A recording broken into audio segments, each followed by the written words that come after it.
जे मला कळालं आणि मला दोन्हींचा सुद्धा अनुभव आला, सी सेक्शनचा सुद्धा आणि नॉर्मलचा सुद्धा. असं इतकं कसं तरी वाटलं की मी मरती आता, एवढं मला फील झालं होतं. मग त्यानंतर डॉक्टरांनी डिसिजन घेतलं की चला आपण आता हिला सी सेक्शनला नेऊया.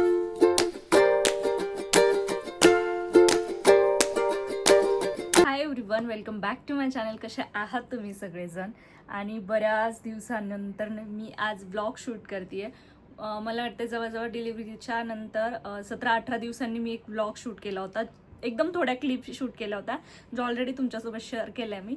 आणि त्या ब्लॉगचा एक प्रॉब्लेम झाला होता, म्हणजे मी अगोदर तो शेअर केला, पण त्याच्यामध्ये ना माझ्या बाळाचा एका ठिकाणी फेस दिसत होता. लगेच मी तो डिलीट केला आणि परत अपलोड केला. सो तुम्ही बघितला नसेल तर जाऊन बघू शकता.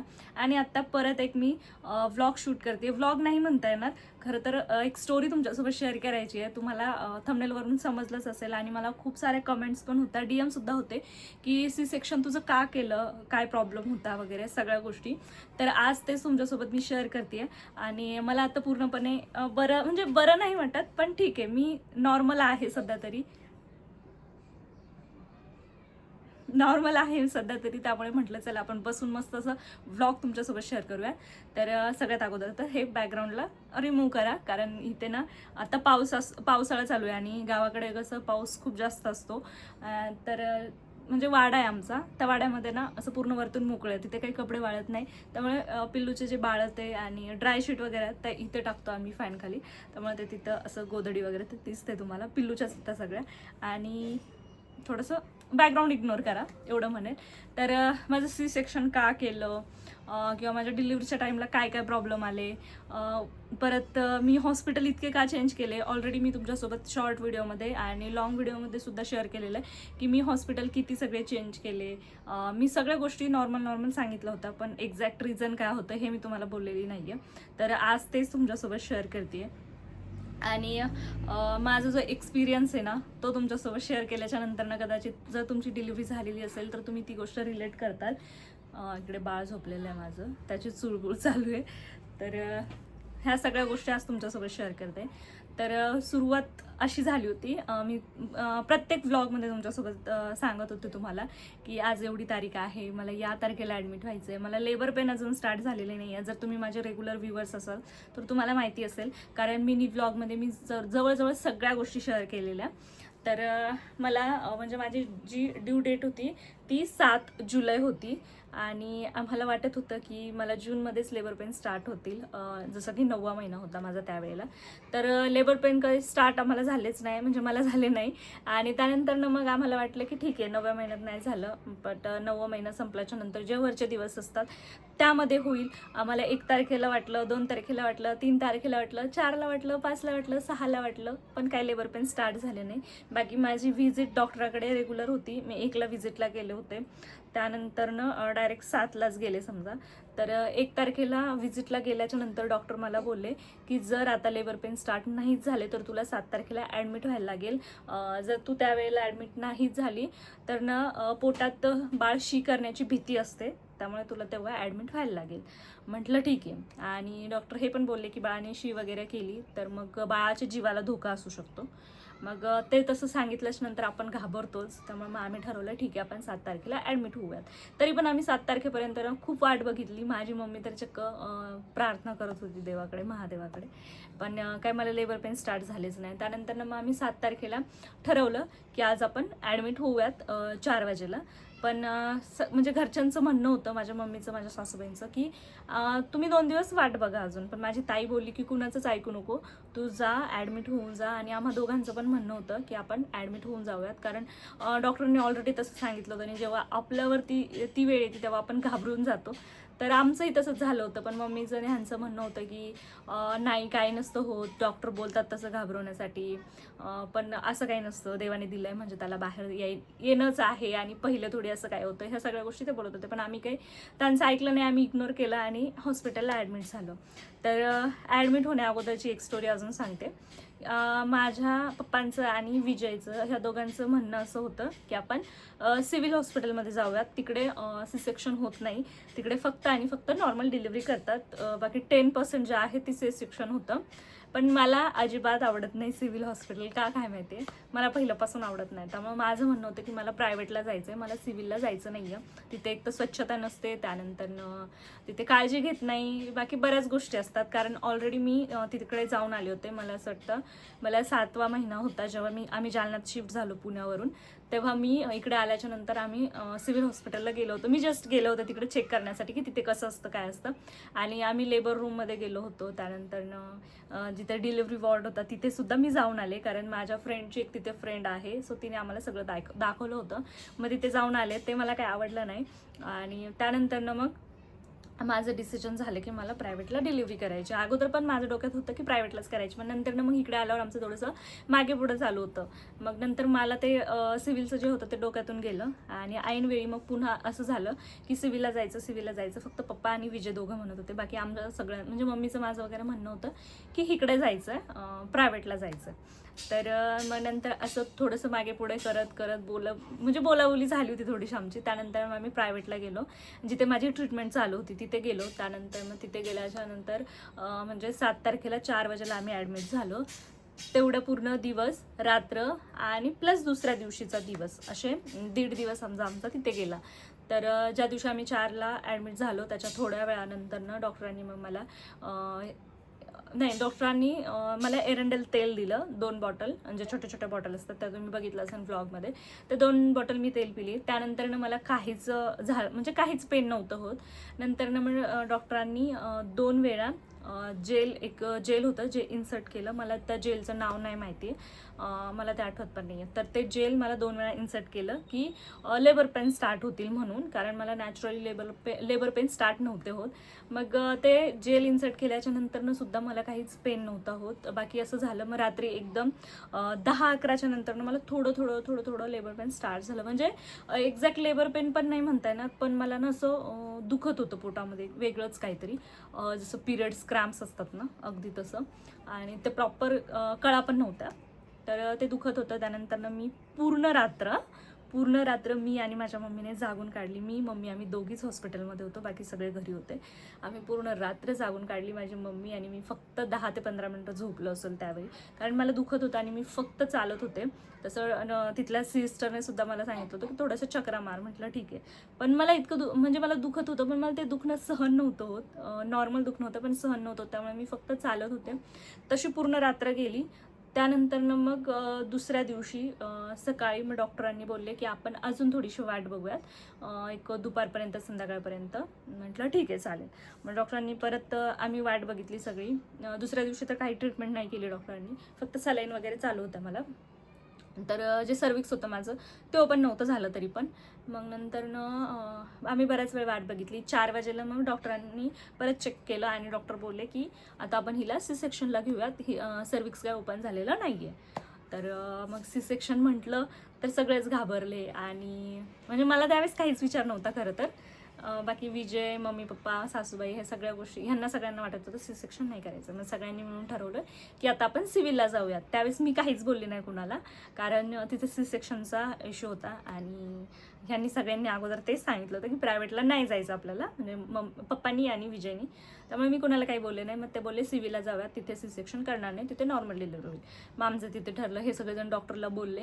मग तिथून आम्ही परत सिव्हिलला ॲडमिट झालो संध्याकाळी 4 वाजेला. तर मला थोडं नॉर्मल पेन होतं. मग तिकडे गेलो. तिथे पण आम्ही संध्याकाळी 4-5च्या दरम्यानच सिव्हिलला गेलो. सिव्हिलला गेल्याच्या नंतर मग डॉक्टरांनी मला चेक केलं. तर डॉक्टर बोलले ठीक आहे आपण ट्राय करू नॉर्मलसाठी. मग तेव्हा मला वाटतं 7ला ॲडमिट झालो. 8 तारखेला आम्ही सिव्हिलला गेलो. मग तिकडे गेल्याच्या नंतर थोडा वेळ गेला असा संध्याकाळपर्यंत. मग डॉक्टरांनी काहीच ट्रीटमेंट केली नव्हती मला, फक्त मी नॉर्मल होते. मग नंतर मला इतक्या जास्त कळा चालू झाल्या, बापरे, मी सांगू नाही शकत. मला इतका जास्त त्रास होत होता की मला तो त्रास अजिबात सहन होत नव्हता. आणि तिथे असं होतं सिव्हिलमध्ये, एवढा मोठा वॉर्ड होता, तिथे सगळ्या लेडीज तिथेच होत्या, त्या अशा चालत होत्या. त्यांना बघून माझी हालत अजून जास्त खराब होत होती, कारण त्यांचं रडणं, त्यांचं चालणं, ते सगळं बघून मी अजून जास्त म्हणजे स्ट्रेस घेत होते. त्यानंतर झालं असं की ज्यावेळेस आम्ही सिव्हिलला गेलो त्यावेळेस तेव्हापासून माझ्या पोटामध्ये काहीच नव्हतं. मी संध्याकाळी त्या दिवशी संध्याकाळी सुद्धा जेवले नाही. मी फक्त 2 का 3 घास खाल्ले होते आणि मला वाटतं पालकाची भाजी आणि चपाती होती डब्यामध्ये पाठवलेली. मी 2 ते 3 घास खाल्ले. त्यानंतरनं मी डायरेक्ट माझी डिलिव्हरी झाल्याच्या नंतरनं दुसऱ्या दिवशी मी जे काही आपल्याला देतात उपमा वगैरे ते खाल्लं होतं. बाकी मी 2-3 दिवस उपाशीच होते, काहीच नव्हतं माझ्या पोटामध्ये. मला अजिबात भूक लागत नव्हती, मला खाल्लं जात नव्हतं. मला इतका जास्त त्रास होऊ लागला. लेबर पेन तर स्टार्ट झालेच होते मला. मग त्यानंतरनं डॉक्टर काय बोलले, मला संध्याकाळी परत चेक केलं. डॉक्टर बोलले की सकाळपर्यंत हिची डिलिव्हरी होऊन जाईल. म्हटलं ठीक आहे. मग सकाळपर्यंत वाट बघितली, सकाळपर्यंत अजिबात डिलिव्हरी झाली नाही. त्या दिवशी पण आम्ही रात्रभर झोपलो नव्हतं. मला तरी 1-1.5 तास झोप लागली, कारण मला आदल्या दिवशीची पण झोप नव्हती. पण माझी मम्मी अजिबात झोपली नव्हती. आणि त्याच्या दुसऱ्या दिवशी मग परत डॉक्टरांनी सकाळी 7-7:30ला चेक केलं. डॉक्टर बोलले की आता 12पर्यंत हिची डिलिव्हरी होईल. म्हटलं ठीक आहे, चला 12पर्यंत तर 12पर्यंत. बाकी मला ना इतका जास्त त्रास होऊ लागला, तो त्रास माझ्या सहन करण्याच्या पलीकडचा होता. मग 12पर्यंत आम्ही वाट बघितली तर नाही झालं. मग परत डॉक्टर चेंज झाले. म्हणजे अगोदरपासून जे डॉक्टर मला चेक करत होते ते घरी गेले आणि मग नंतर त्यांची शिफ्ट चेंज झाली. तर मग एक लेडीज डॉक्टर आली. तर मग तिने चेक केलं. तर ती बोलली आणि माझी ब्लड टेस्ट वगैरे पण केली होती. तर माझ्या पांढऱ्या पेशी वाढल्या होत्या. तर माझ्या पेशी वाढल्यामुळे मग तिथे तो एक जरा प्रॉब्लेम झाला होता. मला ताप वगैरे काही नव्हता, फक्त पेशी वाढला होता असं डॉक्टरांनी सांगितलं. तर मग ती लेडीज डॉक्टर जी होती तिने चेक केलं. ती आम्हाला बोलली की सर्विक्स जे आहे ते 4 बोट इतकं ओपन झालं आहे आणि ते रात्रीपासूनच ओपन झालं होतं. पण डॉक्टर बोलले की अजून थोडंसं लागेल, जवळजवळ 6 बोट इतकं लागतं म्हणतात. तर अजून थोडंसं लागेल तर ते सकाळपर्यंत ओपन होऊन जाईल. पण ते झालं नाही. मग दुसऱ्या दिवशी पण ती डॉक्टर बोलली की 4 बोट इतकंच ओपन आहे, ते अजून आपल्याला वाट बघायला लागेल. नंतर मग ती परत बोलली की आपल्याला सी सेक्शन करायला लागेल, आता काय होत नाही म्हणे. आणि सी सेक्शन करायचं म्हटलं, इथं जर तुम्हाला करायचं असेल तर तुम्ही तुमच्या रिस्कवरती करू शकता, कारण ते सगळं वॉर्ड एकत्र आहे. सगळ्या ज्या लेडीज सगळं एकत्र असतं. थोडीशी घाण पण आहे, तर इन्फेक्शन होण्याची भीती असते म्हणे. आणि जर तुम्हाला ICU वगैरेची गरज पडली तर तुम्हाला संभाजीनगरला जायला लागेल, कारण या हॉस्पिटलमध्ये ICU नाही आहे. त्यानंतरनं जर रिस्क म्हणजे जी रिस्क ती तुम्ही घ्या. त्यानंतर इन्फेक्शन जर झालं तिच्या पोटामध्ये तर ते तसं तुम्हाला फॉर्मवरती तुम्हाला सही करून द्यायला लागेल की आम्ही आमच्या जबाबदारीवरती हिथे सी सेक्शन करतो हिचं. आणि हिला पेशी असल्यामुळे अजून जास्त प्रॉब्लेम होऊ शकतो असं डॉक्टरांनी सांगितलं. मग एवढं सगळं सांगितल्यानंतर घरचे घाबरले. मग परत काय करायचं नाही ह्याच्यामध्ये थोडासा विचार झाला. मग नंतर मी पण म्हटलं की मला इथे नाही करायचं. मग तिथून आम्ही परत शिंदे हॉस्पिटलला गेलो. तर शिंदे हॉस्पिटल म्हणजे अगोदर तिथे बऱ्याच जण ओळखीच्या ज्या आहेत त्यांच्या डिलिव्हरी तिथे झालेल्या, त्यामुळे मग शिंदे हॉस्पिटलला गेलो.